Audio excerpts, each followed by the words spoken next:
Olá, bem-vindos e bem-vindas à nova sessão do grupo de estudo. Hoje vamos começar na página 291, tomo 3, chama-se Portugal, a Primeira Sociedade de Comuns, e é por aqui que será a nossa porta de entrada hoje para, para a sessão de hoje. Portanto, terminamos o tomo 1 e o tomo 2. Estas sessões, se vocês forem ao site do livro sociedade-de-comuns.org, tem lá uma parte que é o livro online e tem um acesso para estas sessões todas, para as que estão gravadas, para a playlist no YouTube e também para uma página no Substack que tem as sessões todas. É uma espécie de audiobook comentado, não é? Portanto, é um acesso gratuito ao livro, é um audiobook comentado e, portanto, pode ser lido a partir de lá. Portanto, quem quiser, ou podem divulgar esse link por pessoas que queiram ter acesso ao livro. Também no meu Substack está lá uma opção de menu que é livro, e lá dentro tem o índice todo e tem onde é que cada secção, onde é que cada episódio está a tocar. Portanto, se eu quiser ouvir uma determinada parte, tenho lá essa indicação e posso ir lá ouvir essa gravação dessa parte. Não é? Portanto, são maneiras de aceder ao livro e ter o livro, neste caso, sempre à mão. Ok, vamos então começar aqui no tomo 3. Eu vou projetar aqui porque cada tomo tem uma imagem de entrada. No tomo 1 a imagem era a constelação de Orion. No tomo 2 era o mapa cantino português. E no tomo 3 é uma imagem de satélite da NASA, onde se vê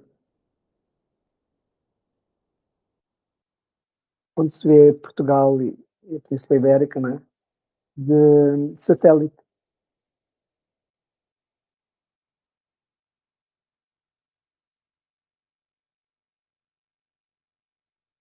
Já deve estar a aparecer a imagem. Vamos ter aí a imagem. E vê-se Portugal de cima.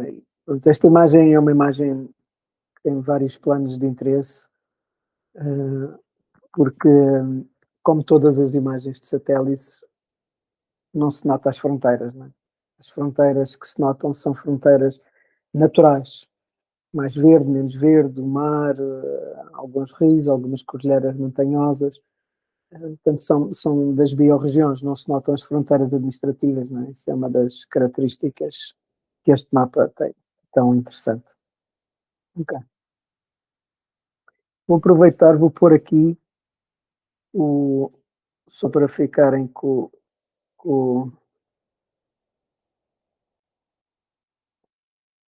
o link do site, Sociedade, tracinho de Comuns. Depois ponho também nos comentários, sociedade de comuns.org, e lá vão ter o site do livro. Ok. Vou parar aqui a partilha. Vamos começar então a leitura. Tomo 3. Portugal, a primeira sociedade de comuns.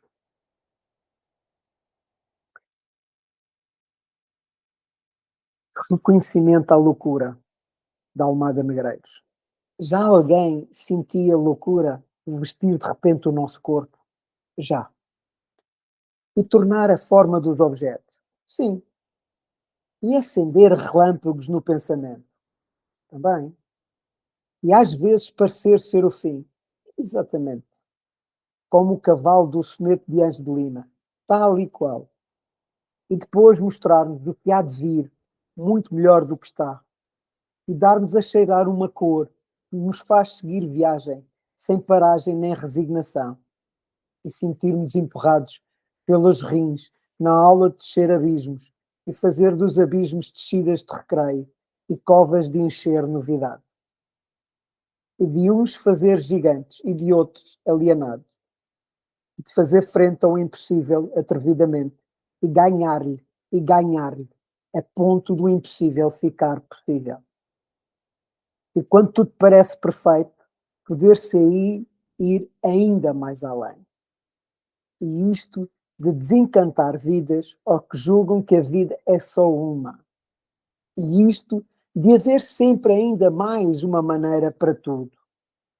Tu, só, loucura, és capaz de transformar o mundo tantas vezes quantas sejam as necessárias para olhos individuais.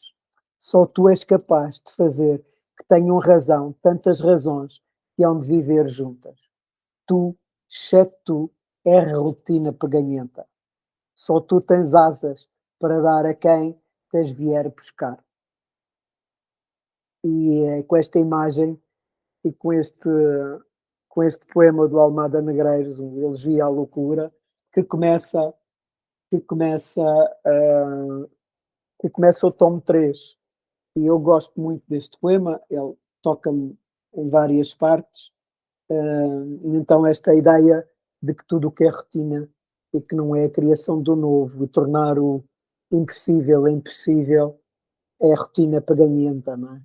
Esta ideia da loucura, reconhecer a loucura como a nossa capacidade de ir para além do que é conhecido, de ir para o desconhecido, de abarcar novos mundos, não é? De ver de maneiras diferentes. Então é por aqui. É este tomo 3, para mim é isso. Eu vou dar esse salto, nesse desconhecido, nesse lugar, nessa coisa que nenhum de nós viveu. Introdução, capítulo 1. Num sábado de manhã de outubro de 2024, fui meditar na meditação coletiva, presencial e semanal da comunidade Hartford, em Lisboa, no Centro de Interpretação da Pedra do Sal, em Cascais. Estava um dia fantástico de outono, com sol e uma temperatura agradável. Na meditação ouvia-se o mar a bater nas pedras, um daqueles dias em que me sinto abençoado por ter escolhido nascer em Portugal e viver nesta zona. Desde julho estou a viver em Carcavelos. O Vasco Gaspar, companheiro no caminho de Orion, trouxe o livro Portugal, a primeira nação templária, de Frei Silva. Mal sabia o que me esperava. Gosto de história, gosto da história de Portugal, em particular perspectivas diferentes. Gosto de saber como as pessoas e as ideias se cruzam no tempo e deram origem ao novo. O tema dos templários, das suas ordens, a Ordem dos Cavaleiros do Tempo e a Ordem de Cristo, fascina-me. Ao longo do tempo fui aprendendo sobre a sua história, obra e influência na sociedade portuguesa. Tendo casado com uma albicastrense, mãe dos meus filhos, que estudou em Tomar e vivido em Sintra, rapidamente fui introduzido ao eixo Sintra-Monsanto, passando por Tomar, Castelo Branco e muitas outras terras fundadas e administradas pelos templários. Antes de começar a preparar o almoço, naquele sábado de outono, dei uma espreitadela para o livro e comecei a ler algumas partes e não consegui parar. Parei no domingo pelas 19 horas quando acabei de o ler. E que leitura! Este foi o primeiro impulso, o impulso que me colocou em estado líquido e me abria a porta para escrever este livro. Um segundo impulso, mais antigo, estava adormecido nesta fase. Surgi quando vi a entrevista de Thomas Bjorkman com o David Fuller. Nesta entrevista, Thomas fala do segredo nórdico, de como as sociedades nórdicas passaram das sociedades mais pobres na Europa, a meados do século XIX, para uma das mais prósperas no presente, e a liderar no mundo a transição para as sociedades de impacto há várias décadas. Uma rede de mais de 300 centros de retiros espalhados pela Escandinávia acolhia jovens na casa dos 20 anos, independentemente do seu nível de escolaridade. Podiam passar 6 meses pagos pelo Estado, uma jornada de iniciação que visava desenvolver a capacidade de manter a sua autoridade e soberania pessoal ao serviço do bem comum. Estima-se que, no início da década de 1900, mais de 10% dos jovens destas sociedades tenham passado por este programa de inspiração. Ver anexo 3D. No anexo 3D eu dou mais detalhes do segredo nórdico. E isto é baseado num livro que se chama O Inner Compass, do Thomas Bjorkman, e tem um website próprio, nordicsecret.org. é incrível este, este livro e o que ele descreve. É uma verdadeira inspiração para este livro. Portanto, o terceiro impulso resulta do trabalho realizado com Innovations for the Future, Inovações para o Futuro, nos últimos 7 anos. É uma rede de pessoas e mundo de jogos em Portugal que está a explorar, a experimentar na direção das sociedades regenerativas. Nas últimas 3 décadas, das várias jornadas de percepção e aprendizagem, Learning and Sensing Journeys, visitas e entrevistas realizadas a muitos destes projetos, notei a emergência de um conjunto de espaços com características especiais, a que chamamos espaços de comuns, Legacy Spaces. Esta ideia de legado legacy e de pensamento em legado, Legacy Thinking, tem sido trabalhada pelo Paulo de Carvalho e Claudião Dobos. No anexo 3A podem ver uma breve apresentação deste tema, Legacy Thinking. Este tomo nasce do cruzamento destes 3 impulsos, do legado histórico de Portugal, e uma história que me faz sentido e que me ancora numa cultura milenar de amor e evolução, do legado, do exemplo das sociedades nórdicas, que mostra o caminho para a transição de sociedades tradicionais para as sociedades de impacto em cerca de 100 a 150 anos, e do legado presente em Portugal, neste momento do tempo, de uma rede de potenciais espaços de comuns, modelos, propostas de desenvolvimento humano e pessoas com competências para fazer, bem como de um mapa para as sociedades regenerativas que nos pode ajudar neste caminho. É do cruzamento destes 3 impulsos, destas 3 forças, que nasce este tomo.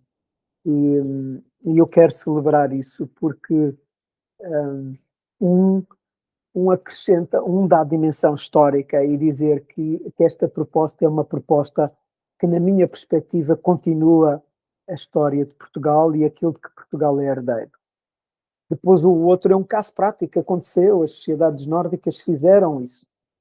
E esta transição em Portugal está a acontecer a um ritmo, por exemplo, muito superior. Nós tivemos o nosso processo de democratização pós o 25 de Abril de 74, e depois foi instituída a sociedade de mercado talvez com o governo de Guterres começa a ser instituída as sociedades de impacto. Então, nós fizemos em cerca de 30, 40 anos esta transição, claro que não à escala que a Escandinávia fez, mas já há uma escala bastante significativa dentro de nós. E, portanto, está cá, e há muita experimentação e muito potencial na área da transição do impacto para a regenerativa, um pouco por todo Portugal, e dentro de todos os setores. Portanto, neste sentido, há cá, de facto, um legado presente neste momento em Portugal que pode ser potenciado. Então, é destes 3 legados que este tomo ganha vida.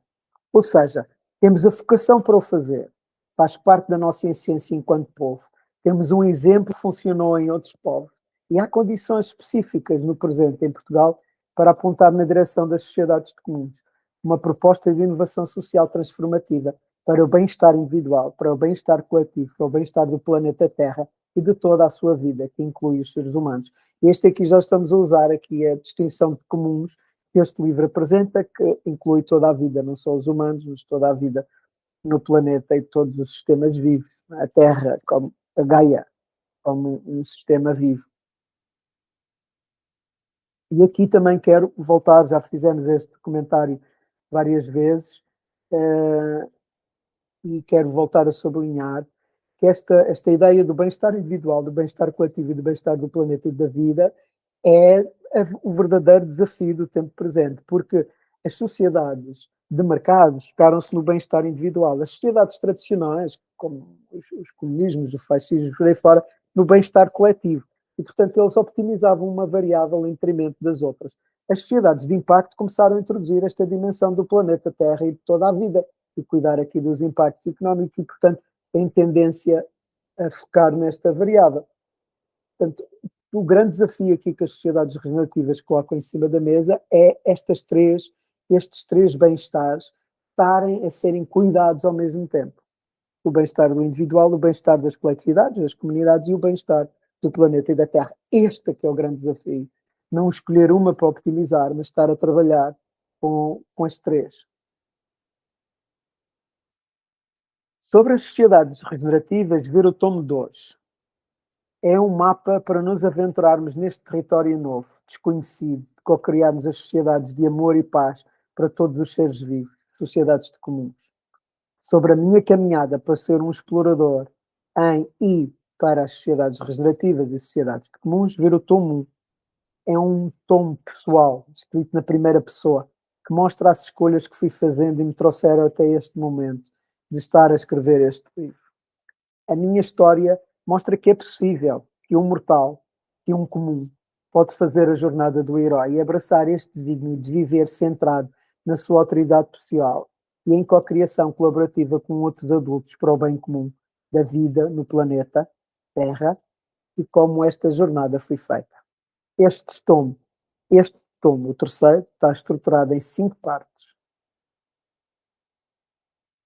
Uma perspectiva da história dos comuns, onde vou descrever uma força histórica de emancipação e liberdade humana, que vem acontecendo pelo menos há 3.000 anos.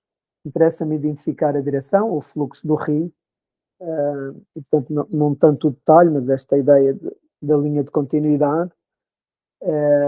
E claro que há muitas milestones que eu vou deixar aqui fora, mas vou pôr aqui algumas das principais. Eu digo pelo menos há 3.000 anos, porque por cada dia que passa, nós estamos a pôr a fronteira da civilização cada vez mais atrás. Não é? Hoje, com Göbekli Tepe, na Turquia, nós estamos por volta dos 12.000 anos, já não nos 5.000 que a civilização suméria retrata, mas nos 12.000 que Göbekli Tepe retrata. Então, é provável que haja muitas coisas que nós ainda não sabemos da nossa história e, portanto, este movimento dos comuns pode estar ancorado em outras coisas que ainda nós não sabemos. Mas, pelo menos há 3.000 anos, conseguimos identificar. Uma perspectiva sobre a história de Portugal, onde descrevo o segredo português, uma perspectiva mais intuitiva e escolhendo histórias que me empoderem enquanto indivíduo e que penso que é o coletivo, histórias que para mim mostram o impulso evolucionário do povo deste lugar, o seu propósito brilhante, a sua interligação com a força histórica do nosso tempo. Aqui estou a parafrasear sobre o segredo nórdico, não é? Falar do segredo português e do que está por trás, do que para mim é um verdadeiro marco da cultura portuguesa. Os espaços de comuns, onde vou apresentar as características destes espaços, os exemplos que vejo surgirem, bem como as práticas que os podem fundamentar. Os espaços de comuns é a proposta para as catedrais das sociedades de comuns. Aqui estou a fazer uma clara analogia com os templários. Eles, quando chegavam aos locais, ensinavam as pessoas a plantar alimentos e construíam as catedrais e os edifícios de estrutura da povoação. E, portanto, estas catedrais, a catedral era um dos primeiros edifícios assim construídos e também puxa toda esta arte da cantaria e dos pedreiros. A ordem de maçons ilustra, não é? E que há claramente pontos entre os templários e os maçons, mas não é esse o tema aqui, mas aqui digamos que as nossas catedrais, de que estes são, para as sociedades de comuns, são estes espaços de comuns. Programa para uma sociedade comum, onde coloca as linhas fundamentais de um programa de florescimento humano para criar uma transformação individual e coletiva. E estou a usar o termo que o Vasco Gaspar usa, este florescimento humano, human flourishing, para lhe dar aqui uma tonalidade de desenvolvimento humano, de transcendência e transformação. O papel das diferentes organizações, onde oferece possibilidades para alguns mundos-jogos tão importantes nas nossas sociedades poderem desempenhar um papel-chave na transição e a suportarem. Porque as sociedades de comuns é para todos e para todas as partes da organização e, portanto, precisamos de que todas as organizações possam desempenhar um papel e tenham o seu papel a cumprir aqui neste processo de transição e de transformação social. Para terminar esta introdução, quero dizer que sou um criativo cultural, um inovador social e que acredito que é possível fazermos a transformação social em paz e com amor. Não tenho uma noção naif de amor e paz. Siga a perspectiva que o Adam Kane, inovador social, tem sobre o tema, que considera expressões determinadas de para, sim e de não, como nos mostram Martin Luther King, Gandhi, Mandela, Aristides de Sousa Mendes, entre muitas outras pessoas, que souberem dizer sim, que souberam dizer não, respeitando todos os outros. Mas é neste amor e paz, aliás, que o Adam Kane fala no seu livro Power and Love, A Theory and Practice of a Social Change, é deste amor e paz que eu estou a falar e que estou aqui a beber, é nesta ideia de que o Adam Kane cultiva. A história de humanidade não mostra este padrão de paz, em particular a história recente da humanidade, em que tivemos 2 guerras mundiais nos últimos 100 anos, ou a Revolução Americana e a Revolução Francesa há cerca de 250 anos. Acredito que é possível que a transição que estamos a fazer seja a primeira grande transição, a primeira grande alteração de paradigma que venha em paz. Afinal, sou filho da Revolução do Escravo. Tendo havido pessoas que perderam a vida, foi uma revolução em paz, sem guerra, para acabar com a guerra, neste caso a guerra colonial portuguesa, e emancipar povos. O tempo que nós vivemos, aqui no final da introdução, o tempo que nós vivemos hoje, com a guerra na Europa da Ucrânia, com a invasão da Venezuela e o rapto do seu presidente, com a invasão do Irão por parte dos Estados Unidos e de Israel, e o qual estamos a viver no início, estamos no início dessa frente, são bem ilustrativas do que eu estou aqui a falar. É um grande desafio nós conseguimos fazer esta transição das sociedades de mercado para as de impacto e das de impacto para as regenerativas em paz. Nesta paz do Power and Love, do amor e do poder que o Adam Kane dá vida. Portanto, é bem ilustrativo. Este momento, esta tensão do tempo é bem ilustrativo daquilo que nós estamos a viver. Este ano, em particular em Portugal, mas não só em Portugal, tem sido um ano particularmente desafiante, porque tivemos apagões e percebemos o que é que acontece nas nossas sociedades quando se falta uma infraestrutura daquelas básicas como a eletricidade. Tivemos muitos incêndios e muito fortes, tivemos tempestades fortíssimas há poucas semanas atrás, e tivemos guerras e iniciaram-se guerras no mundo. Portanto, estamos a viver assim marcador-chave de que há muita coisa que não está bem e que algo mudou na nossa evolução e no nosso presente. Então esta é a natureza do capítulo 1, que nos situa neste tomo e que abre a porta para o primeiro capítulo. O primeiro capítulo chama-se A História dos Comuns, é o capítulo 2. Por comuns, então, todas as pessoas que fazem parte da sociedade humana, toda a sua cultura e tecnologia, somos todos nós, em cada local, uma cultura própria, uma forma de ser e estar. Os comuns numa cultura, sociedade, organização, são todos os que fazem parte dela, isto é, participam na missão, os que suportam o conhecimento, os que conferem a legitimidade, que se representam a si ao todo maior, a cada um dos outros que vive no seu redor, seja na sua cultura local, regional, continental ou planetária. Cada uma das pessoas na sociedade é um holograma da sociedade à sua volta. Representamos a nossa voz e muitas outras vozes no mundo. O All System View. Nesta parte, perdão, está aqui neste, já vi onde é que estava. Não estava a fazer sentido, eu não estava a perceber porquê.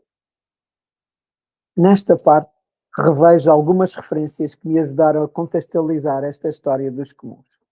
Uma força histórica. No livro Sapiens, o historiador israelita Yuval Noah Harari explora a história da humanidade nos últimos 70 mil anos e dos diferentes fatores que foram moldando a continuada colaboração humana, que por um lado mostra a capacidade única de cooperação em larga escala, alimentada por narrativas e ideias compartilhadas, e por outro, a capacidade de se autodestruir, quando as ações não são consistentes das suas consequências no mundo. O livro coloca em evidência a capacidade de cooperação e a necessidade de consciência. No processo que nos traz até aos dias de hoje, sublinha a evolução histórica entre as revoluções dos comuns na Inglaterra, passando pela Revolução Americana e pela Revolução Francesa, como parte da história do humanismo e do liberalismo, que nos traz ao início do século XX e à fundação da modernidade e pós-modernidade, em particular depois da Segunda Grande Guerra. Então, isto é uma primeira referência que traz uma força histórica, torna visível, ou o livro do Yuval torna realmente visível esta força histórica a operar. Estruturas invisíveis. No livro Uma Breve História da Igualdade, Thomas Piketty apresenta uma visão da igualdade, neste caso da desigualdade, e ajuda a identificar algumas variáveis críticas, como a distribuição da propriedade da terra, da propriedade das empresas, ações ou cotas, e como estas se distribuem entre as pessoas e qual a sua relação com as políticas públicas. Num certo sentido, complementa a visão do Yuval, pois mostra como o humanismo e o liberalismo, por um lado, permitiram criar condições para muitas pessoas e, por outro, continuam a gerar contínua desigualdade, pelo menos desde a Idade Média. O livro oferece uma visão abrangente, baseada em dados históricos e económicos, que desafia a ideia de que as desigualdades são inevitáveis e promove uma discussão sobre como os sistemas sociais e económicos podem ser transformados para promover maior igualdade. Governação colaborativa e distribuída. No livro Memórias, Jean Monnet, um dos fundadores da União Europeia, oferece uma visão abrangente sobre os eventos e ideias que moldaram a sua vida e carreira, revelando a sua filosofia de cooperação internacional e os bastidores da criação de instituições fundamentais para a União Europeia. No livro, Monnet defende a necessidade da cooperação internacional como necessidade, no sentido em que os desafios globais só podem ser enfrentados por meio de ações conjuntas e instituições fortes que transcendem os interesses nacionais. Monnet defendia mudanças graduais, gradualismo, resolvendo problemas específicos para construir confiança e consolidar alianças, pragmatismo. Para Monnet, integrar economias era o caminho para evitar os conflitos armados entre nações. A interdependência económica era o garante da paz. Não voltaríamos a ter uma guerra mundial na Europa, depois de duas em menos de 50 anos. A sua visão de longo prazo para uma Europa unida, pacífica e próspera continua a ser uma inspiração para mim. A União Europeia tem um conjunto de desafios estimulantes no momento presente. Por um lado, sofre pressão para entrar em mais países, crescer, abarcando mais povos e regiões da Europa e não só. O desafio do macro, o que é chamado desafio do macro. Por outro lado, está desafiada a aproximar-se a tomada de decisão dos lugares, das comunidades locais, e desenhar mecanismos de participação e colaboração efetiva das pessoas e populações. O desafio do micro. A forma como o vai fazer será determinante para todos nós. Vejo o modelo de governação da Europa como um caso de referência para poder substituir o modelo de governação das Nações Unidas, uma alternativa que se torna cada vez mais urgente. O Diretório das 5 Nações não serve o mundo e o modelo da União Europeia pode bem ser uma alternativa viável. O desafio do meta. Aqui é bem visível no momento que estamos a viver a insuficiência do Diretório das 5 Nações, que tem o poder de veto das Nações Unidas, e a paralisia que isso traz às instituições de natureza, estas naturezas onde se fazem a cooperação mundial e a articulação mundial, como o Jean Monnet intuiu. Portugal pode ser um caso de teste para aprofundar estes desafios do micro, macro e meta. E é aqui que eu cito a possibilidade de Portugal ser a primeira sociedade comum. Ação consciente. Comum a estes 3 autores são as figuras de Mahatma Gandhi, Martin Luther King. Está aqui repetido. E Martin Luther King. Está repetido 2 vezes, Martin Luther King.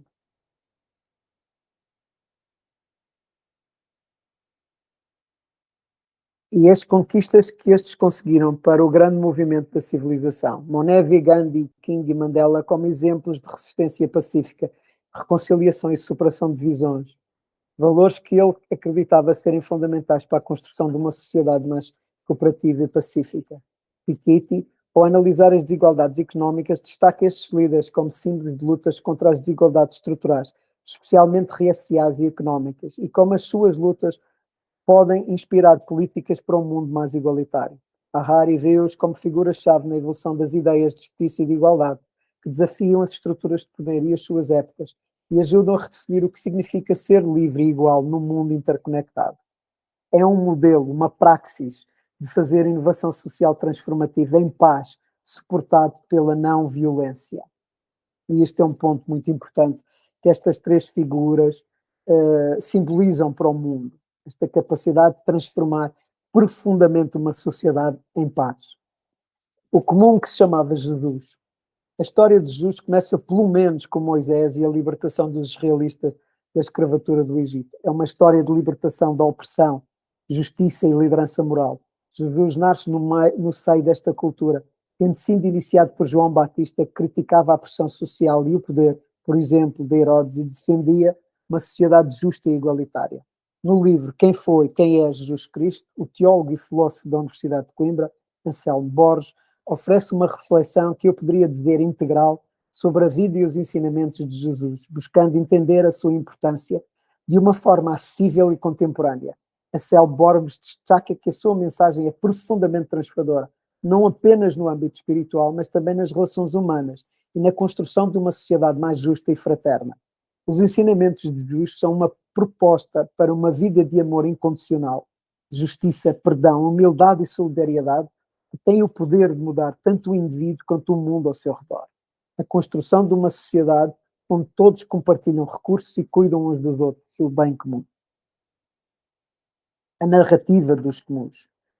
É, pelo menos aqui, que começa esta história dos comuns. Com a libertação de um povo da escravatura e a sua emancipação, neste caminho que passa pelo menos por Moisés, João Batista, Jesus, Maria Madalena e os primeiros cristãos, como sublinha Agostinho da Silva. Passa por Bernardo de Caraval, da Ordem Cistercense, Ordem dos Cavaleiros Templários, Ordem de Cristo. Entra na fundação de Portugal, no movimento renascentista, nas revoluções inglesas dos comuns, na Revolução Americana, na Francesa, no Gandhi pela luta da independência na Índia e emancipação colonial, de King pelos direitos civis e Mandela pelo fim do apartheid na África do Sul. Partilha uma visão de não violência e desobediência civil, pela formação da União Europeia e a Revolução dos Escravos Portugueses, com a emancipação dos povos africanos e, mais recentemente, da independência de Timor-Leste. É desta linha que entrou nas elites portuguesas, como veremos a seguir. É esta linha que entrou nas elites portuguesas, como veremos a seguir. Esta história dos comuns consiste numa linha, numa direção de contínua emancipação humana, de liberdade, justiça e bem comum. É uma direção ética e espiritual que transcende épocas e sistemas políticos, que suporta os valores do amor, igualdade, justiça e respeito pela vida, pela natureza, em todas as esferas da sociedade. Esta direção manifesta-se na história como uma força transformadora que liga espiritualidade, cultura, política e emancipação social, construindo um futuro coletivo mais justo e solidário. Um projeto de direitos humanos, direitos sociais e direitos da terra e da vida. Um projeto de bem-estar individual, coletivo e do planeta Terra. E, portanto, este capítulo 2, aqui do tomo 3, situa a proposta que eu estou aqui a fazer nesta linha histórica de emancipação e de empoderamento das pessoas, da autoridade e soberania individual, que tem vindo a acontecer, como digo, há pelo menos 3.000 anos, e que nós estamos, na minha perspectiva, em mais um capítulo, a viver mais um capítulo dessa história. Vou agora focar, capítulo 3, chama-se O Segredo Português. Vou focar aqui no contexto de Portugal.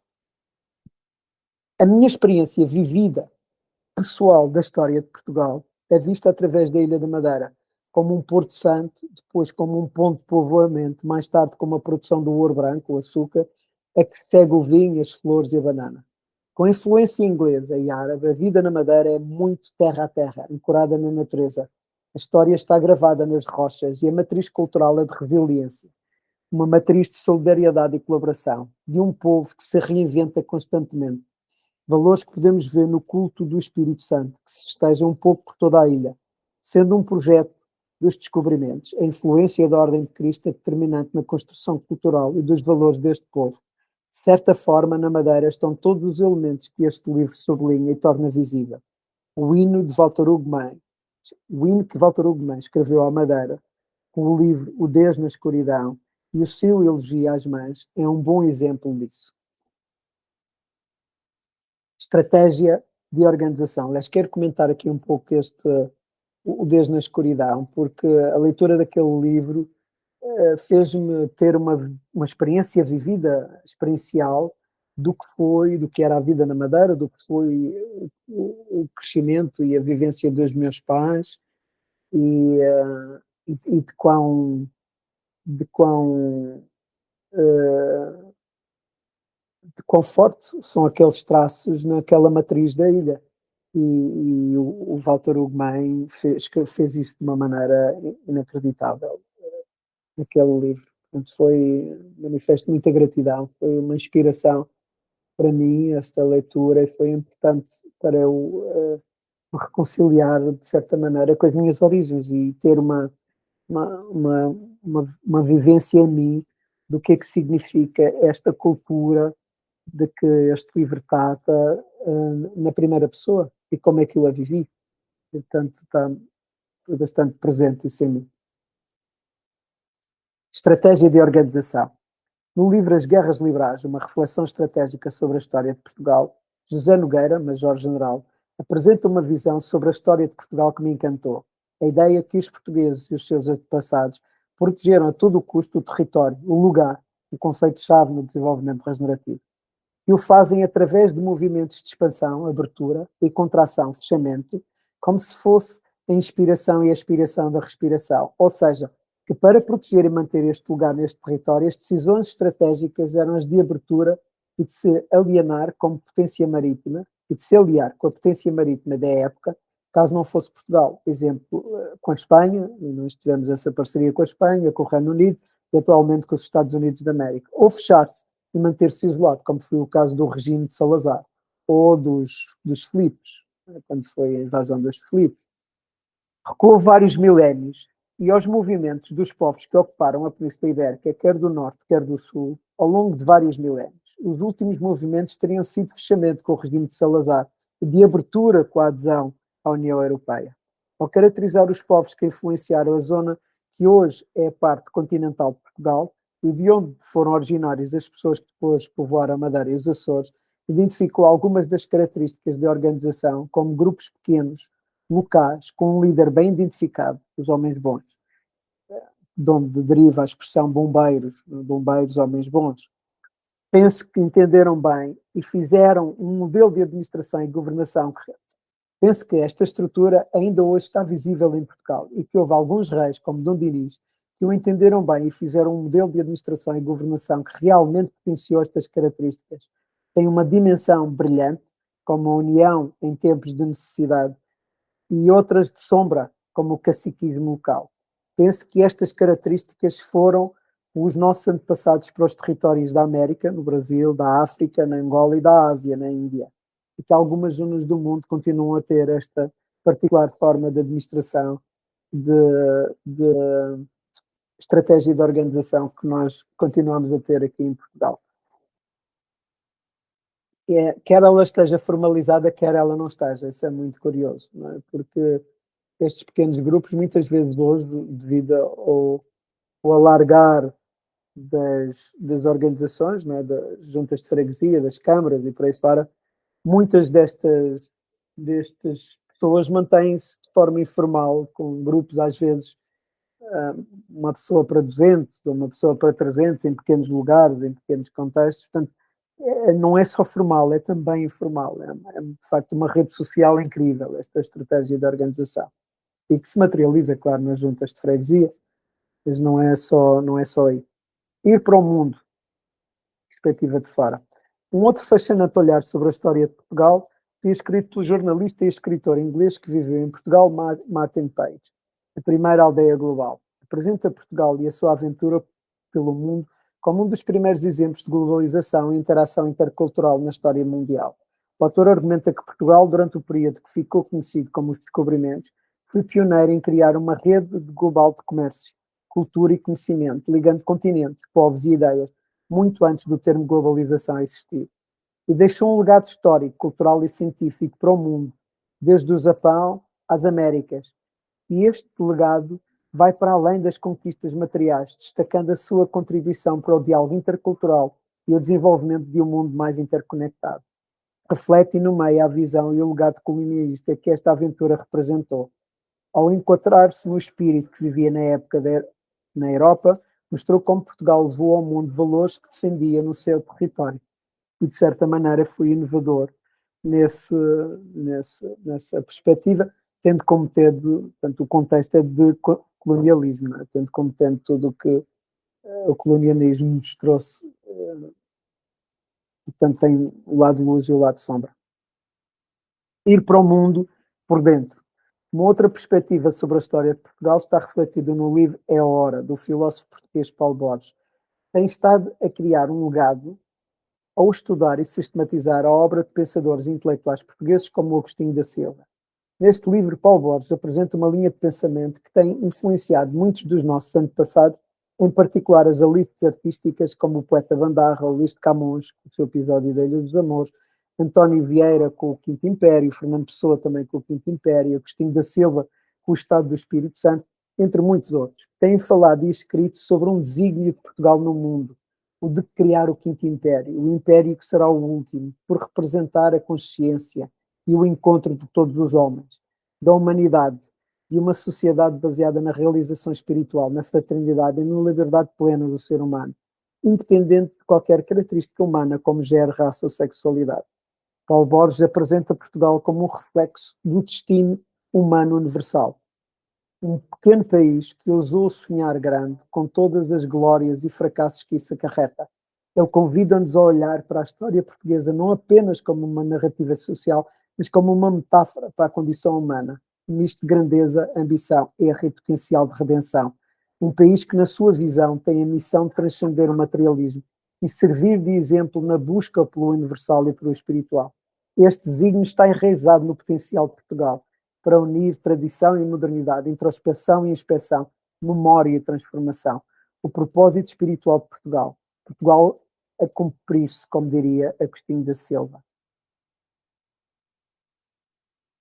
Jesuítas e os seus valores universais. A história de Mafra e a construção do Palácio de Mafra está eminentemente ligada a esta realização. Conta a história, em traços gerais, que os jesuítas, em conjunto com os marqueses de Mafra, convenceram o rei Dom João V que, caso Deus lhe desse um herdeiro, que a rainha Maria Ana da Austrália ficasse grávida, o rei mandava construir o Palácio de Mafra.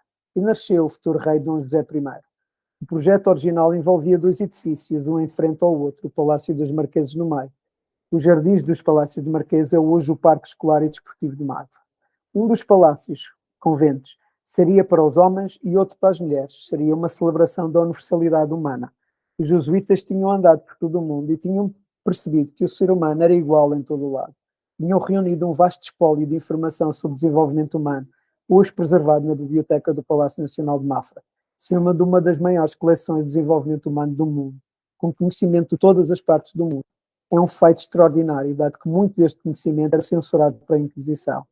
Esta história estava presente no Centro de Interpretação do Palácio dos Marqueses em Mafra, que até 2023 foi sede da Fundação Universidade dos Valores, projeto que socializa os valores universais, comum a todas as culturas, uma perspectiva de património material da humanidade. Numa perspectiva de património material da humanidade.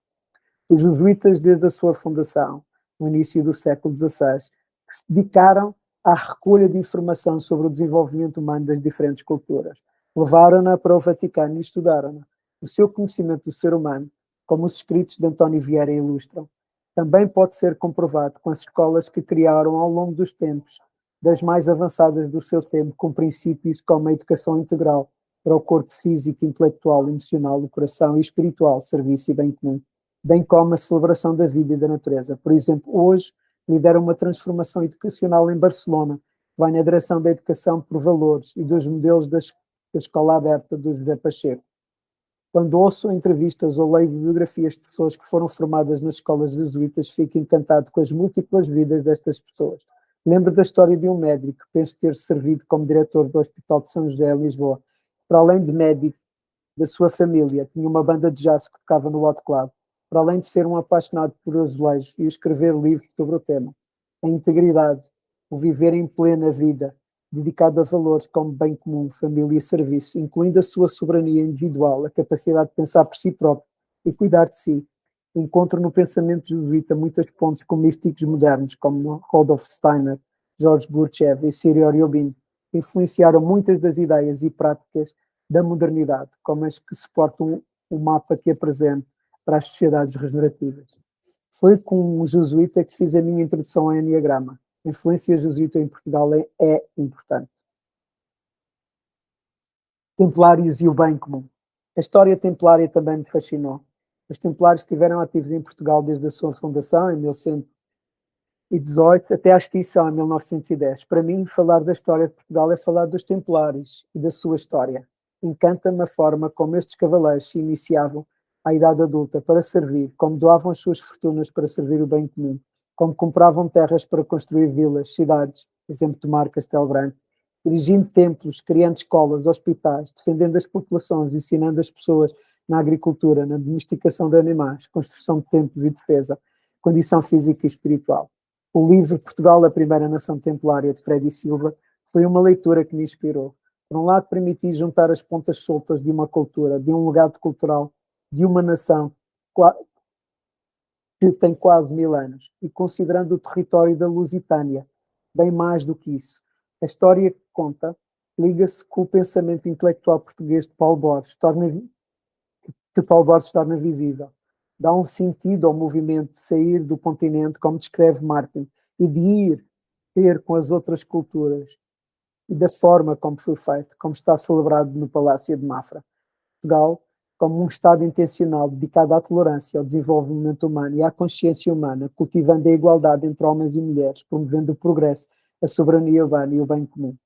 Segundo Frei Silva, Portugal foi concebido como um projeto espiritual, um propósito universal ligado à preservação e propagação dos ensinamentos templários.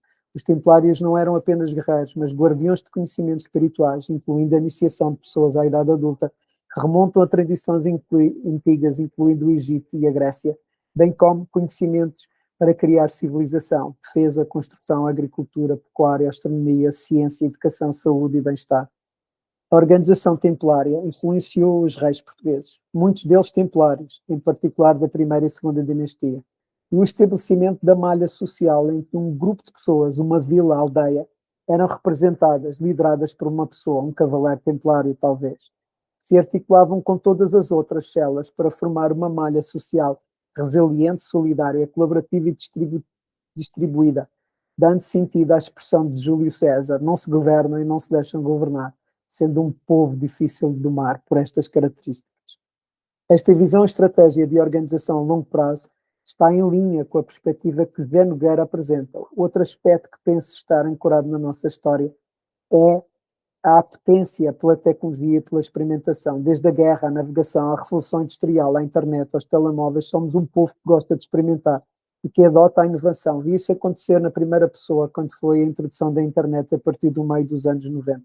Estávamos em linha com os outros países, em muitos aspectos estávamos mesmo à frente do que estava-se a fazer noutros locais. Na Safira, por exemplo, a empresa que fui cofundador e que foi uma das pioneiras em Portugal na internet, construímos tecnologia como o Quartz e o Maestro, que só alguns anos depois apareceram nos fabricantes de referência. E não éramos caso único. Havia muitas outras empresas, ou algumas outras empresas em Portugal a fazer coisas semelhantes.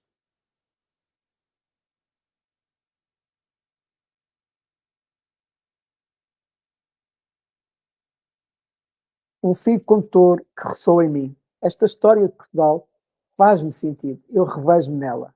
É em certa medida uma história pessoal.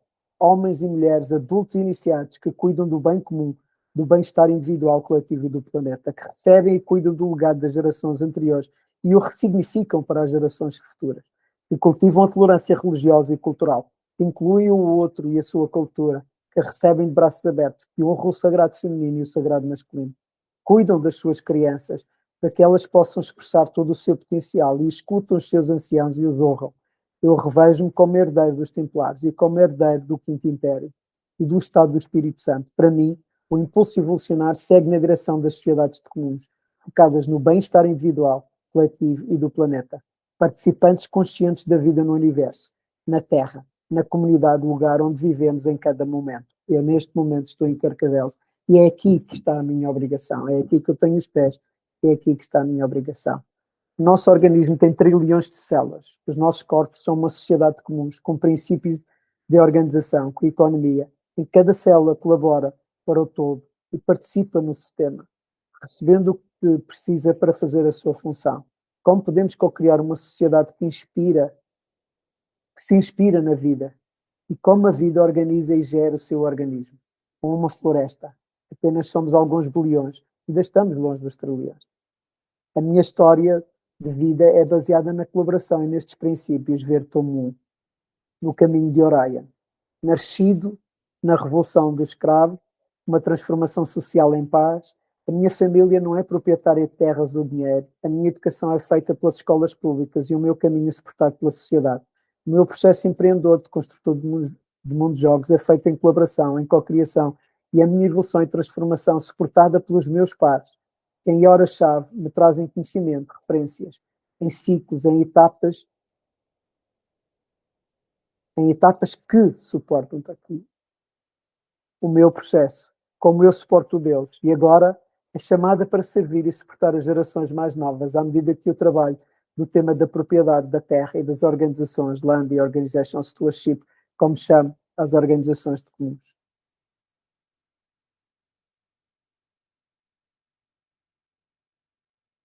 O segredo português. Talvez este seja o segredo português, a sua linhagem histórica, que torna Portugal um caso único no mundo, uma cultura milenar sustentada pela solidariedade e pela comunidade, e que tem dado origem a vários milagres ao longo da história de Portugal, sendo um dos mais trágicos a queima das terras na zona do centro do país, como parte da estratégia militar do general inglês Arthur Wesley para derrubar Napoleão, e que resultou em 2 gerações de pobreza, ver o filme Nas Linhas de Wellington, de 2012, produzido por Paulo Branco.